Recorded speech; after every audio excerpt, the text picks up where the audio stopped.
माहिती देंगे, जानकारी दें। ठीक है, तो ये पेट सिटी है, खाली सिटी नहीं है।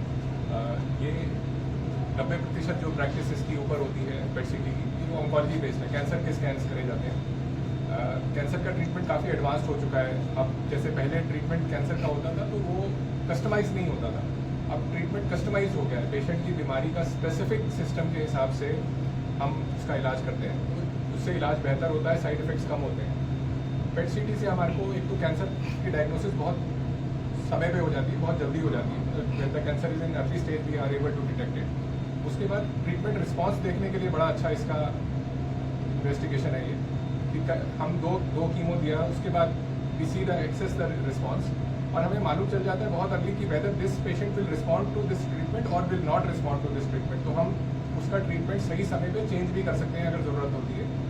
अननेसेसरी पेशेंट का एक्सपेंस नहीं बढ़ता एक पर्टिकुलर लाइन ऑफ ट्रीटमेंट के ऊपर, और साइड इफ़ेक्ट्स कम होते हैं।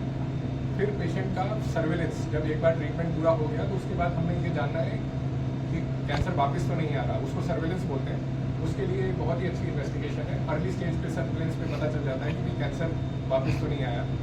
तो ये कैंसर रिलेटेड कुछ चीज़ें हैं, बट खाली कैंसर का काम नहीं होता है इसके ऊपर, वो मोस्ट इंपॉर्टेंट है। बिकॉज पेट सिटी से हर दिमाग में ये आता है कि कैंसर कैसा है, तो इसमें बहुत सारी चीज़ें और डायग्नोज होती है। जैसे कार्डिक वाइबिलिटी एक बड़ा इंपॉर्टेंट टेस्ट है इसके ऊपर, किस पेशेंट में एंजियोप्लास्टी का फ़ायदा होगा या नहीं होगा, ये हम इस टेस्ट से पहले ही बता सकते हैं कि मतलब it is a gatekeeper to the angioplasty room.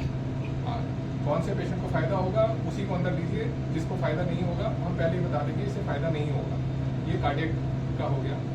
Fever of unknown origin, patient को फीवर चल रहा है बहुत समय से, उसका कॉज नहीं मालूम चल रहा है, हमने बहुत सारी इन्वेस्टिगेशंस करा ली हैं। So this is one of the investigation that we can do to know the cause of fever की। फीवर का कोई इन्फेक्शन सोर्स बॉडी में कहीं ऐसा सोर्स तो नहीं बना हुआ, वो इससे हमें डायग्नोज हो जाता है। फिर डिमेंशिया, भूलने की बीमारी, 60-70 साल के बाद कई लोगों को भूलने की बीमारी होनी शुरू हो जाती है। तो वो भूलने की बीमारी के वेरियस कॉजेज होते हैं और डिमेंशिया के वेरियस टाइप्स होते हैं। क्लिनिकली उनको डायग्नोज करना कई बार बड़ा मुश्किल होता है और इम्पॉसिबल सा टास्क बन जाता है। तो उसको करने के लिए ये एक बड़ी अच्छी इमेजिंग है, जिससे हम डिमेंशिया का टाइप बता सकते हैं बहुत अर्ली। मतलब कई पेशेंट्स में तो MCI मतलब इनिशियल स्टेज में जब थोड़ा थोड़ा भूलने की बीमारी है, हम ये बता सकते हैं कि ये patient is more predispose for developing full dementia. तो ये मालूम चल जाता है, और क्योंकि हम टाइप्स बता देते हैं तो उसका ट्रीटमेंट उस हिसाब से हो सकता है। हम एक रैंडम ट्रीटमेंट ना करके स्पेसिफिक ट्रीटमेंट कर पाते हैं। डॉक्टर ट्राई-सिटी की बात करें तो ऐसी मशीन और कहाँ है? ट्राई-सिटी में मैं बताती हूँ हाँ। मैं बताती हूँ, मोहाली में हमारे पास 8 से 9 जगह पे है, और हमें बड़ी खुशी है जी कि हमारे मोहाली में और स्ट्रेंथन हो रही है मेडिकल सर्विसेज। एंड इसका पेशेंट्स को आपको पता ही है सबको कि आजकल पेट स्कैन कैंसर पेशेंट्स बहुत बढ़ रहे हैं, और पेट स्कैन भी, और वैसे भी ट्राई सिटी कह लो, मोहाली कह लो, मेडिकल हब बन गया है। लोग दूर दूर से आते हैं, पंजाब से आते हैं, हरियाणा से आते हैं। तो ये बड़ी अच्छी बात है कि हमारे मोहाली में इतने पेट स्कैन। मैम किसी गवर्नमेंट हॉस्पिटल में भी? गवर्नमेंट मतलब मोहाली में तो देखो हमारे पास एम्स मोहाली ही है अभी, और DH मोहाली है, वहाँ तो नहीं है, पर PGI में इसमें ये 3 ट्यूमर्स डिटेक्ट हो सकते हैं, लेकिन हम 0.5 के ऊपर की बोलते हैं कि उसके ऊपर वाला सेंटीमीटर वाला वो we are able to detect. और जो मार्कर्स होते हैं बेसिकली हर ट्यूमर के लिए सेम दवाई यूज़ नहीं होती, हम अलग अलग ट्यूमर्स के लिए अलग दवाई यूज़ करते हैं। तो डिपेंडिंग ऑन कौन सा ट्यूमर है उसके ऊपर भी स्पेसिफिसिटी सेंसिटिविटी चेंज होती रहती है। डॉक्टर साहब किस स्टेज पे इसकी जरूरत पड़ती है?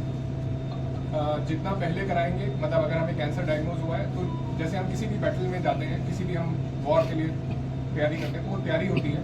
तो ये तैयारी का एक बहुत बड़ा पार्ट है स्टेजिंग जब हम करते हैं। सो आपको ये जानना ज़रूरी है कि ट्यूमर कितना स्प्रेड है, उसके हिसाब से आप ट्रीटमेंट प्लानिंग करते हैं। सो जितना जल्दी आपको ये पता चले कैंसर का पता चला, इसकी अर्लियर टू यस, तो अर्ली स्टेज में आप कराएं इसको। इससे आपको पता चलेगा कि हमें ट्रीटमेंट किस हिसाब से प्लान करना है। स्टेज 1 का ट्रीटमेंट अलग होता है, स्टेज 2 का अलग होता है। इन्वेस्टिगेशन ना पूरी करके आप जो ट्रीटमेंट करते हैं वो एक एक्चुअली में रैंडम ट्रीटमेंट होता है, क्योंकि हमें मालूम ही नहीं कि हम किस बीमारी के साथ रेट में रखा है। वो जनरल पब्लिक की बिल्कुल रीच के अंदर है।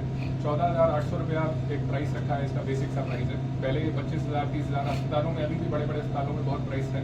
हमने बहुत बेसिक रखा है कि जिससे आम पेशेंट करा सके अफोर्डेबल यस काफ़ी अफोर्डेबल प्रिवेंटिव मोड में आने के लिए क्या करना चाहिए? ये प्रिवेंटिव स्कैन नहीं है, मतलब पेट सीटी प्रिवेंटिव के लिए मैं नहीं बोल रहा हूँ, बिल्कुल सजेस्ट नहीं कर रहा हूँ कि भाई आपको प्रिवेंटिव उसके लिए करना है। अगर प्रिवेंटिव में आपकी कोई ब्लड टेस्ट मार्कर्स ऐसे पता चले हैं या कोई गांठ आई है या अल्ट्रासाउंड में कोई ऐसी चीज़ आई है जो हिंट करती है, तब पेट सीटी डेफिनेटली इंडिकेटेड है। लेकिन ऐसे जनरल पब्लिक के लिए